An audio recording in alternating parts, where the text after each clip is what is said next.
Dr. Edmo Atiki Gabriel, cardiologista, de quem eu muito me orgulho em ser consultor, não é, do nosso programa. O frio chegou, ou não chegou, ele já saiu e voltou.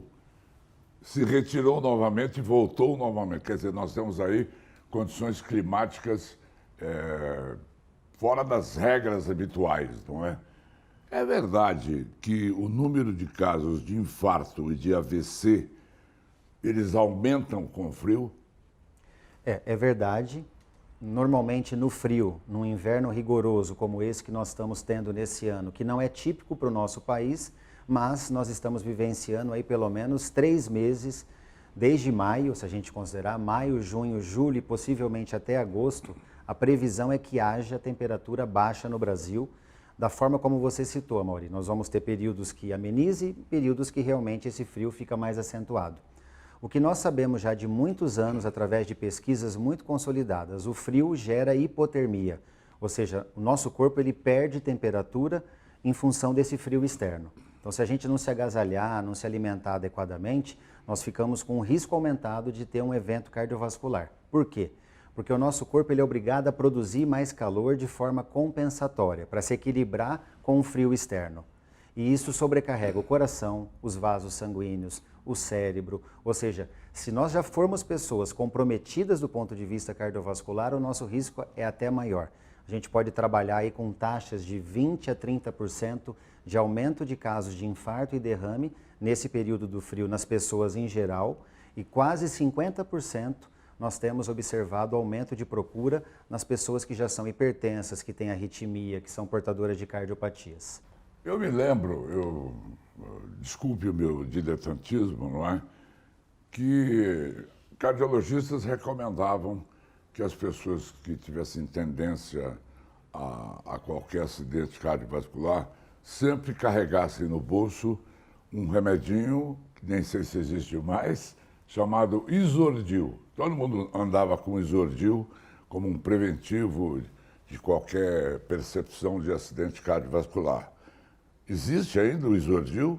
Ou, se não, o que carregar no bolso para poder atenuar o momento em que chega o infarto ou, sei lá, o AVC? Isso é muito importante. Realmente, no passado, se usava bastante essa medicação chamada Isordil.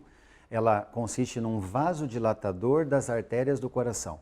Então, mediante aquela sensação da iminência de um infarto ou de um derrame, quando aquela dor no peito começa a se iniciar, pegar o braço esquerdo, a face, começar a gerar aquele mal-estar, ou no caso do derrame, que é quando as pessoas perdem as forças na mão, nos membros inferiores, a boca começa a entortar, o olho começa a fechar. Esses sintomas são incipientes e indicativos ou de um infarto do coração ou de um derrame. No passado se recomendava usar um nitrato, que é uma substância vasodilatadora e que comercialmente passou a ser conhecida como Isordil. Ela tem uma absorção rápida, quase instantânea, porque você tem absorção sublingual. Hoje em dia ainda existe em alguns casos o Isordil, mas já existem outras formas comerciais. Um muito conhecido é chamado de Sustrate, que também tem a forma sublingual e que pode realmente, se a pessoa estiver sentindo esse mal-estar e se dirigindo até o hospital, ela pode, se bem orientada pelo seu médico quanto aos riscos, colocar ali abaixo da língua para que já haja uma dilatação dos vasos sanguíneos do coração e uma melhora, pelo menos temporária, dessa dor. Até chegar ao hospital. Até chegar ao Agora, atendimento. está todo mundo sujeito a esse risco com o frio? Todos nós, pobres mortais? Todos nós, Amaury. Claro que as pessoas que sabidamente têm um histórico prévio de cirurgias cardíacas, de implante de stent, de arritmias, de hipertensão arterial, de tromboses, de derrame, ou uma história familiar muito rica, parentes de primeiro grau, irmãos, avós, pais, todos com um histórico cardiovascular importante, nesses grupos populacionais, podemos até colocar os diabéticos, os obesos. Nesses grupos populacionais, o risco está muito estabelecido e no frio ele aumenta substancialmente. Mas nós todos, pobres mortais, inclusive atletas, pessoas rígidas, pessoas que estão sempre se cuidando, pelo fato da exposição do choque térmico, elas também estão expostas. Agora, no inverno, a gente toma muito menos água e a gente come mais. São fatores importantes a serem elencados aí, doutor? São fundamentais, Amaury. Você tocou em 2 pontos importantes. O frio, ele inibe a sensação de sede, a necessidade de tomar água. É diferente, aquele calor, aquele mormaço, consome mais a água do nosso corpo, a gente perde mais água para o meio ambiente e nos obriga a ter essa sensação mais rápida e mais intensa. Mas no frio isso é um grande problema, como você colocou. A gente sabe que se você toma menos de 1 litro de água por dia, em qualquer época do ano, mas sobretudo no frio, você fica mais predisposto a uma trombose, porque é como se o sangue ficasse mais grosso. Então a gente precisa tomar pelo menos de 2 a 3 litros de líquido entre água, sucos naturais, chás naturais para ter essa hidratação. Por outro lado, o frio estimula o nosso cérebro a ter mais necessidade calórica, exatamente porque a gente precisa produzir calor, um calor interno, para se equilibrar com o meio externo. E a alimentação é um meio de produção de calor, por isso que naturalmente a gente tem mais fome.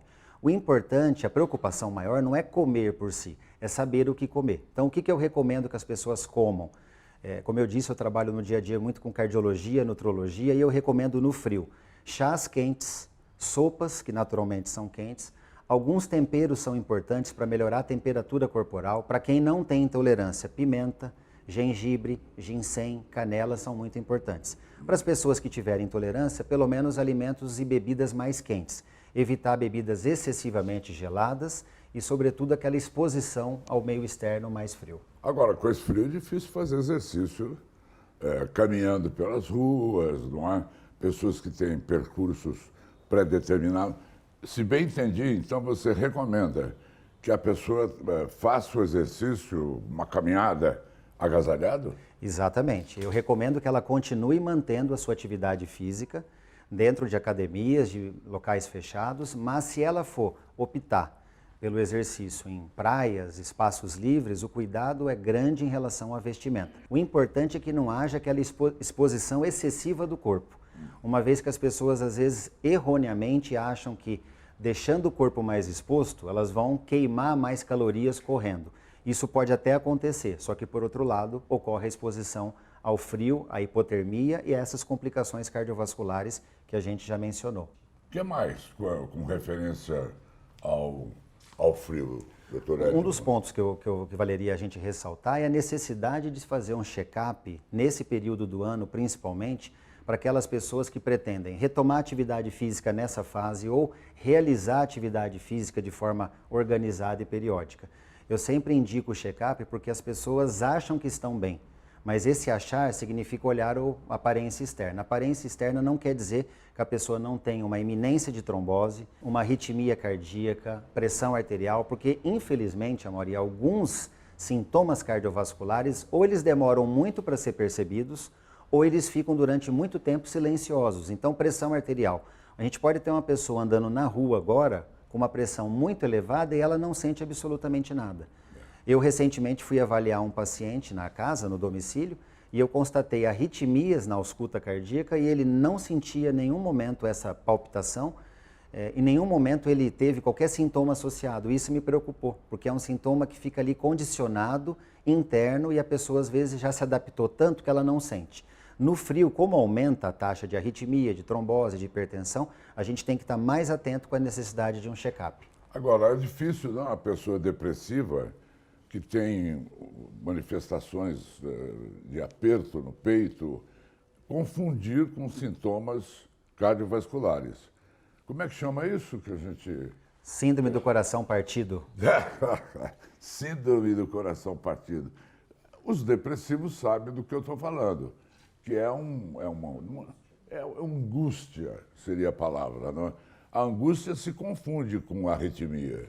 Muito, muito. Tanto que essa síndrome, denominada por um japonês, por um estudioso japonês de síndrome do coração partido, ela mostra exatamente isso. Um limiar muito discreto, uma fronteira muito discreta entre o que é o sintoma emocional e o que é o sintoma orgânico.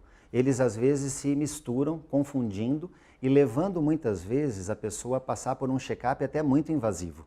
Muitas vezes a gente acaba submetendo a pessoa até a um cateterismo cardíaco, tamanha magnitude dos sintomas, e você não consegue detectar claramente o que é angústia e o que é realmente uma palpitação de causa cardíaca.